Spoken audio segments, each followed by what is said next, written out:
బుద్ధిమంతులై పరమభక్తితో ఒక్కసారి అమ్మా అని పిలిచారంతే. పిలవగానే మధు క్షీరద్రాక్ష మధురి మధురీణా పణితయ. నువ్వు కూడా నీ జీవితంలో ఒక్కసారి అమ్మవారిని అలా దర్శనం చేసి తెల్లటి కాంతితో కూర్చున్న అమ్మవారి వంక చూసి ఈ శ్లోకం పరమ పవిత్రం, జ్ఞాపకం పెట్టుకోండి. శంకరాచార్యుల వారు జాతియందు కృపత్యేత మనకిచ్చారు.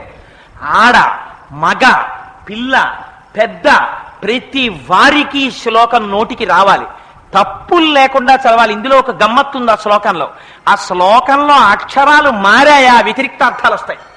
అందుకని తప్పులు చదవకుండా చక్కగా చదవడం నేర్చుకుని చిన్న చిన్న పిల్లల దగ్గర నుంచి అలవాటు చెయ్యండి.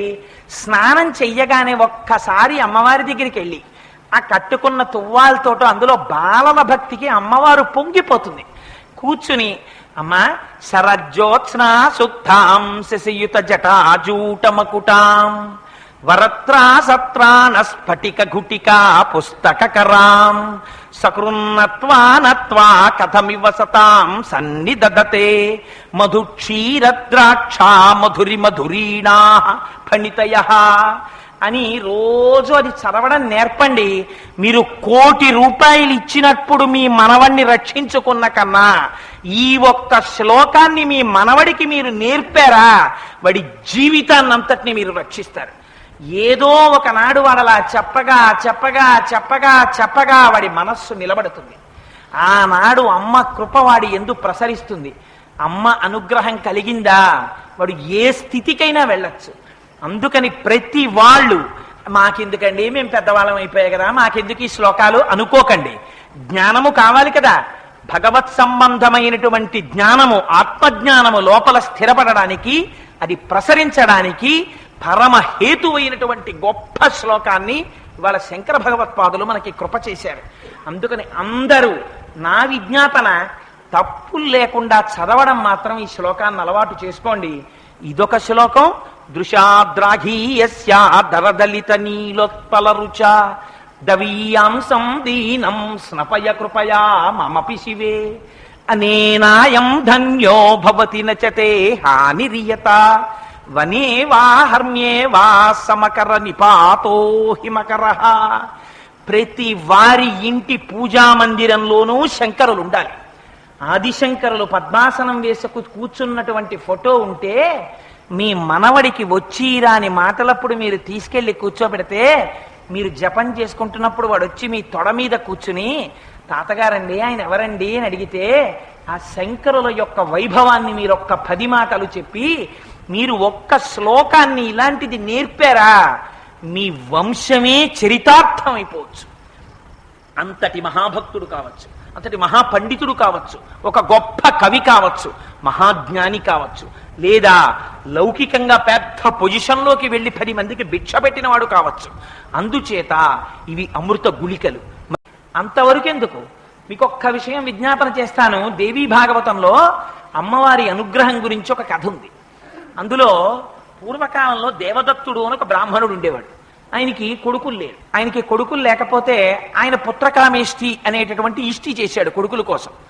ఆ చేసేటప్పుడు అందులో ఉద్గాత అని ఆ సామవేదాన్ని పఠించడం కోసం సుస్వరంతో స్వరం తప్పకుండా ఆ వేదాన్ని పలకగలిగినటువంటి గొప్ప నైపుణ్యం కలిగినటువంటి వాణ్ణి గోభిలుడు అనబడేటటువంటి ఒక మహానుభావుణ్ణి తీసుకొచ్చి ఆ యాగంలో పెట్టుకున్నారు. యాగం అంతా పూర్తయిపోయింది. చిట్ట చివర సామవేదం చదువుతున్నారు. మొన్నటి రోజున మనం ఇక్కడ అమ్మవారికి పూజ చేసినప్పుడు ఓ అఖిలాండ కోటి బ్రహ్మాండ నాయకి లలితాపరా భట్టారికా స్వరూపిణి అమ్మ చతుర్వేదమోధారయ అని ఇదిగో వినమ్మ ఋగ్వేదమోధారయ అంటే అప్పుడు వేదం చదివారు కదా. అలా చిట్ట చివరి ఈయన సామవేదం చదువుతున్నాడు. ఆ సామవేదం చదువుతున్నప్పుడు కొంచెం స్వరంలో దోషం వచ్చింది. దోషం వచ్చేటప్పటికి దేవదత్తుడికి ఎక్కడ లేని ఆగ్రహం వచ్చింది. నేను కొడుకు కోసమని యాగం చేస్తుంటే దాంట్లో వేదం చదవడానికి వచ్చి నువ్వు స్వరం తప్పుతావా, ఎంత తప్పు పని చేశావురా అని అడిగాడు. అడిగితే ఆయన అన్నాడు, వాక్కు స్వరము దేని మీద ఆధారపడతాయి? ఊపిరి మీద ఆధారపడతాయి. ఆ ఊపిరిని తరువాత తాను చెప్పబోయేటటువంటి వాక్యము ఎంత పొడుగుంటుందో దాన్ని ముందే లెక్క వేసుకుని దానికి కావలసినంత ఊపిరి లోపల తీసి నిలబెడితే తప్ప ఆ వాక్య నిర్మాణమునకు కావలసినంత ఊపిరి పైకి వాక్కుగా రాదు. అలా వేదం పలికేటప్పుడు కూడా ఉచ్ఛ్వాస నిశ్వాసలలో కావలసినంత ఊపిరి తీసి అప్పుడు దాన్ని ఆ స్వరబద్ధంగా బయటికి తీసుకొచ్చి శబ్దస్వరూపంగా వేదాన్ని పలకాలి. ఒక్కొక్కసారి ఆ ఊపిరి తీసి లోపల పట్టుకోవడంలో చిన్న తేడా వచ్చి స్వరం మారచ్చు. అంత మాత్రానికి నిండు సభలో పట్టుకుని నన్నింత మాట అంటావా, నీకు మూఢుడైన కుమారుడు జన్మించుగాక అని చెప్పించు. పాపం ఈ దేవదత్తుడు వెళ్ళి ఆయన కాళ్ళ మీద పెట్టాడు. ఎంత మాట అన్నావయ్యా, కొడుకు కోసమని ఇంత ఇష్టి చేశాను. చిట్ట చివరికి ఏమైంది, ఇంత ఇష్టి చేసిన తరువాత మూఢుడైన కొడుకు పుట్టాలని శపించావు. దీనివల్ల నాకేం కలుగుతుంది? అసలు కొడుకులు లేకపోయినా పర్వాలేదు, కానీ మూఢుడైన కొడుకు వల్ల ఎంత ప్రమాదం వస్తుంది. అందుకని మహానుభావ నీ యొక్క కోపాన్ని ఉపసంహరించి నన్ను రక్షించన్నాడు. ఆయన అన్నాడు, పుట్టుక చేత మూఢుడు కానీ ఆ తరువాత అతను మహావిద్వాంసుడవుతాడు అన్నాడు. అయిపోయింది, ఇష్టి వెళ్ళిపోయారు ఎవరిమానాన వాళ్ళు. పాపం ఈ దేవదత్తుని యొక్క భార్య గర్భాన్ని ధరించింది, ఒక పిల్లవాణ్ణి కంది. ఆ పిల్లవాణ్ణి కూర్చోబెట్టుకుని దేవదత్తుడు సంధ్యావందనం నేర్పుదామంటే వాడు అలా చూస్తూ ఉండేవాడు. వాడి పేరు కూడా వాడి నోటికి తిరిగేది కాదు. ఉతధ్వజుడు అని పేరు పెట్టారు ఆయనకి. ఆయన పేరే ఆయనకి నోరు తిరిగేది కాదు. అందుకని అసలు ఏమీ మాట్లాడేవాడు కాదు, అలా కూర్చునేవాడు, ఒక చెక్క బొమ్మ కూర్చున్నట్టు ఉండేవాడు. తండ్రికి అసహ్యం వేసింది. ఒరే, నీలాంటి వాడి గురించి శాస్త్రంలో ఏం చెప్తారో తెలుసా? బ్రాహ్మణుడవై పుట్టి సంధ్యావందనం చెయ్యడం కూడా చేతకాక నోరు విప్పి 4 మంచి మాటలు పలకలేని నీలాంటి వాడికి శరీరమును పోషించడానికి కావలసినంత తిండి మాత్రమే పెట్టమని శాస్త్రం. అందుకని నీకు అంత తిండే పెట్టాలి, అంతకన్నా నువ్వు ఎందుకు పనికిరావు, ఇంకా నువ్వు చచ్చిపోకుండా అన్నం పెట్టాలంతే నీకు. నీలాంటి కొడుకు పుట్టి నాకు ఎంత అప్రతిష్ట తెచ్చాడ్రా అని వాపోయాడు తండ్రి. వాపోతే పాప ఆ మాటలు విన్నాడు. తల్లిదండ్రులు అంటున్న మాటలు చాలా బాధ కలిగింది. చిచి, నేను ఉండకూడదని చెప్పి దూరంగా వెళ్ళిపోయాడు గంగానదీ తీరానికి. అక్కడ ఒక కుటీరం కట్టుకున్నాడు. కుటీరం కట్టుకుని ఆ కుటీరంలో ఉంటున్నాడు. ఆయన ఏం మాట్లాడు. ఆ చుట్టూ ఉన్నటువంటి వాళ్ళందరూ చూశారు. పొద్దున్నే లేచేవాడు, చీకటితో గంగలోకి వెళ్ళేవాడు, స్నానం చేసేవాడు. కాకి ఎలా మునుగుతుందో అలా మునిగేవాడు. ఎందుకని? ఆ స్నానం చేసేటప్పుడు ఆ మంత్రం చెప్పుకోవడం అవి ఆయనకేం చేతకావు. అందుకని కాకి స్నానం అంటారు. స్నానం చేసేసేవాడు, బయటకు వచ్చేసేవాడు, కూర్చునేవాడు. ఏదైనా ఓ కాయో పండో దొరికిందా తినేవాడు. ఎవరైనా తెచ్చి అక్కడ పెట్టారా తీసుకు తినేవాడు. ఏమంటే మీ పేరేమిటండి మాట్లాడేవాడు కాడు. ఏమీ మాట్లాడకుండా కూర్చుంటే ఇది ప్రజలకి బాగా నచ్చింది. అసలు ఆయనండి మౌనస్వామి. అసలు ఆయన ఏం మాట్లాడరో తెలుసా మీకు? 1 రూపాయి అడగరు, ఎవరింటికి రారు, భిక్ష అడగరు. ఎప్పుడు అలా మౌనంలో ఏం చూస్తాడో తెలియదు, ఏం వింటాడో తెలియదు. అసలు శక్తులన్నీ ఆయన దగ్గర ఉన్నాయనుకున్నారు. అనుకుని వాళ్లే పేరు పెట్టేసుకున్నారు. ఎంత గొప్ప తపస్సు అంటే అసలు ఇది తపస్సు అంటే. అందుకని ఆయన పేరు సత్య తపస్సుడు అని పేరు పెట్టుకున్నారు వాళ్ళు. పెట్టుకుని ఇంకా ప్రతి ఇంట్లో వాళ్ళు తీసుకొచ్చి అక్కడ పదార్థాలు పెట్టేవారు. ఇదేదో బానే ఉంది, మన నోరు విప్పామా మన బతుకు బయటడిపోతుంది, అక్షరం ముక్క రాదు మనకి. అందుకని అసలు మనం మాట్లాడాలి, మౌనంగా ఉంటాం. వాళ్ళు మౌనమే నాకు శ్రీరామరక్ష, వాళ్ళు నేనేదో పెద్ద తపస్వినని ఇవన్నీ పెడుతున్నారు అని ఆయన హాయిగా రోజు ఏదో పాపం తినేవాడు. కానీ మనస్సులో కుమిలిపోతూ ఉండేవాడు. 14 ఏళ్ళు అయింది ఇల్లు ఇడిచిపెట్టేసేపటికి. నాన్నగారు ఎలా ఉన్నారో, అమ్మ ఎలా ఉందో, నా బతుకు ఇలా అయిపోయింది, దొంగ బతుకు.